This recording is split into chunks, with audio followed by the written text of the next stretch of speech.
And I don't know what the deal is with me looking at that flag, but every time it drops, I hesitate and I don't hit the button. Got terrible starts at all of these, but ended up getting really lucky. Once I rode up to the top, I just got up on the flat plateau, and it was a little dusty and a lot where I couldn't see the ground. The ideal is to be on that main line, so I biked it a bunch so I knew what I was doing, and I just chased the guy in front of me, and when I got an opportunity to pass him, I just got right on the side and rolled the dice a little bit. Yeah, I got by him once on loop 1, just for 5 feet, and he got back by me, and that's when the pace kind of went up.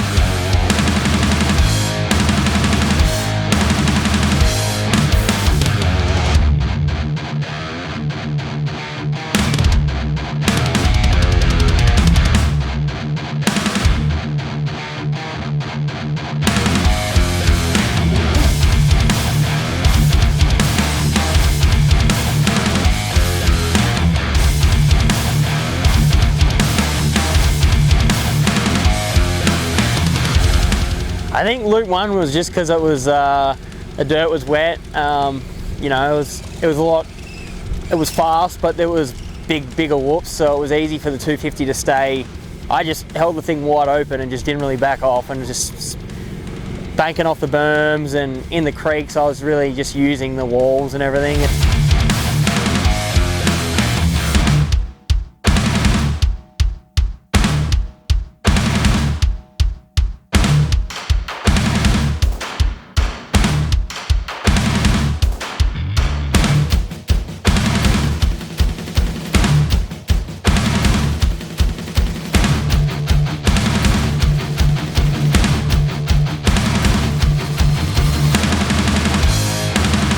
I just got an amazing start and got up with some of the faster guys and kind of just went from there and rode my own race and ended up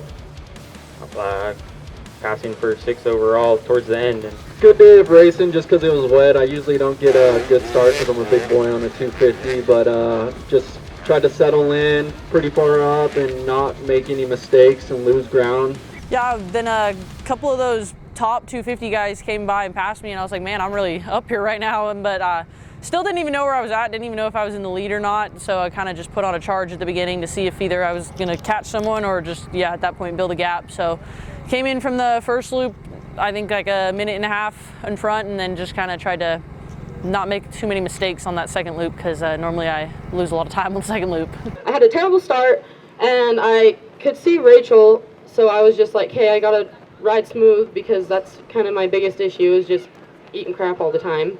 And so I tried to stay smooth, and I think me and Rachel just battled all day long. Then I don't know, I thought I was doing all right, and we got into that wash, and I was like with some of the Pro 250 guys, and they were hauling, and I was like kind of able to stick with them for a bit. And then Ty caught me on one of the fast roads, and then I was with her pretty much the entire rest of the day, which was kind of fun.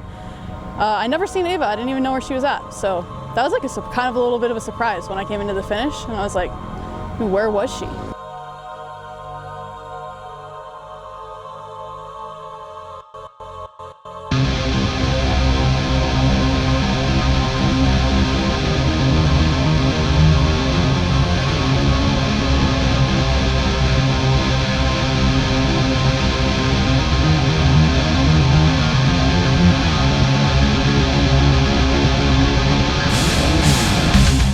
Staying right there with each other, and on loop 2 I saw an opportunity to kind of just jump the creek right there instead of having to go through it, so I jumped it, managed to get ahead of him right there. I led him for a few miles after that, and then there was a turn right along one of these fences, and I thought we were going to turn after it, and we turned before it, so I kind of messed that up, and he got back by me. I think he's done the line before, and he ended up not cutting it inside. He just had a better line to where he straightened it out. I think he crossed a little shorter of a section, and I tiptoed through the deeper section, and I saw red a little bit, put the hammer down. I ended up getting back by him on one of the T sections where you hook into another road section. He blew a little wide. I snuck him inside, but definitely the last crossing on the way back, I was like, holy smokes. They had a log crossing, blocking one of the sides off just because I think it got so deep.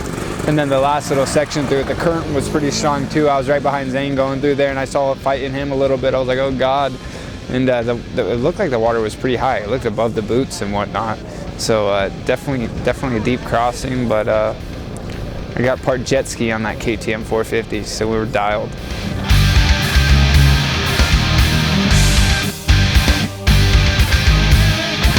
But we went through that creek. I soaked my gloves. It was pretty deep. And yeah, there's just nothing worse than wet, cold hands while you're trying to battle through that stuff. He was kind of killing me going up that creek, was riding the technical a lot better than I was today. But I knew if I could just stay in front of him until we got back into the fast stuff, I could kind of dust him out a little and manage to stay in the lead. So far enough out that I didn't feel like I could just start pushing and get away from him.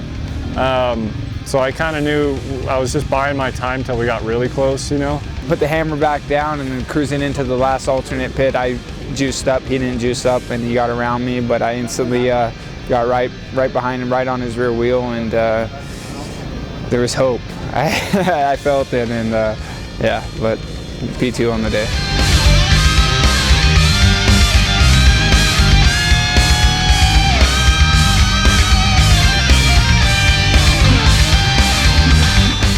Yeah, they were deep. They were a lot deeper than I expected, but I was a little bit nervous going through them.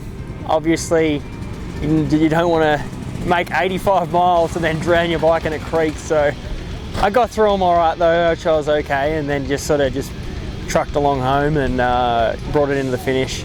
Made my way into third overall and just kind of held that the whole day. I sort of got behind Zane a little bit there, and them boys made a mistake.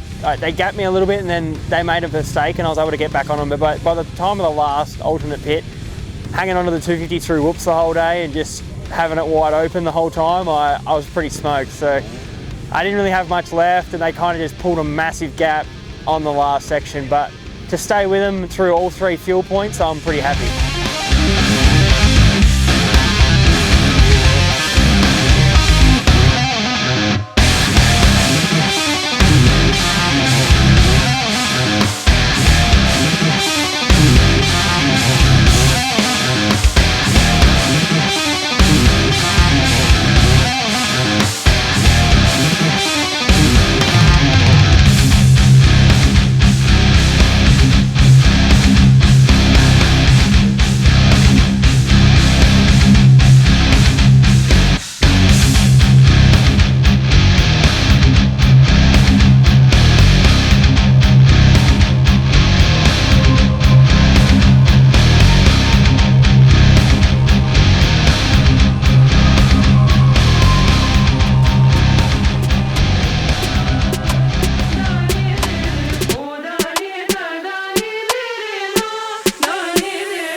The first 2 creek crossings were pretty deep, but was able to keep my feet on the peg, so didn't get submerged. That was a little surprising, but honestly, I felt like they made it super fast this year for sure. I felt like we were honestly wicked the whole time, even on the second loop. Like they added maybe 1 technical section, and that was about it. We were going pretty fast. The mile markers just kept coming and coming, and I was like, okay, I guess we're just wicked right now. So yeah, it was good though. I honestly like the faster ones because the only thing I remember talking to Zane Roberts, he's like, the best thing I like about Hare and Hounds is, you know, you can start and then go as fast as you possibly can because, you know, the faster you go, the faster you're done. So yeah, that's just what I kept telling myself the whole time. You know, the faster I go, the faster I'll be done to get over this 104 miles. So it's kind of what I tried to do, and yeah, it worked out for me.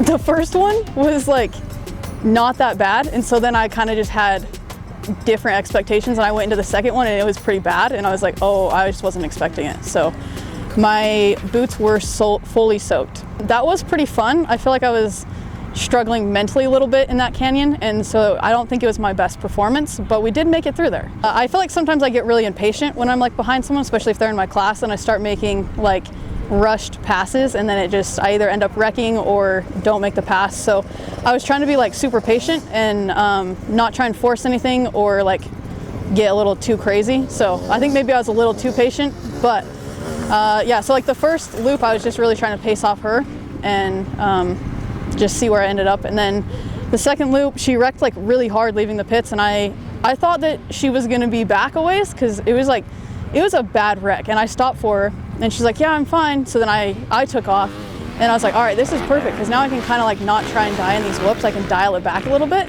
and I dialed it down like 10%, and I looked back and she's right there, and I said, that's crazy. So then we were battling again, but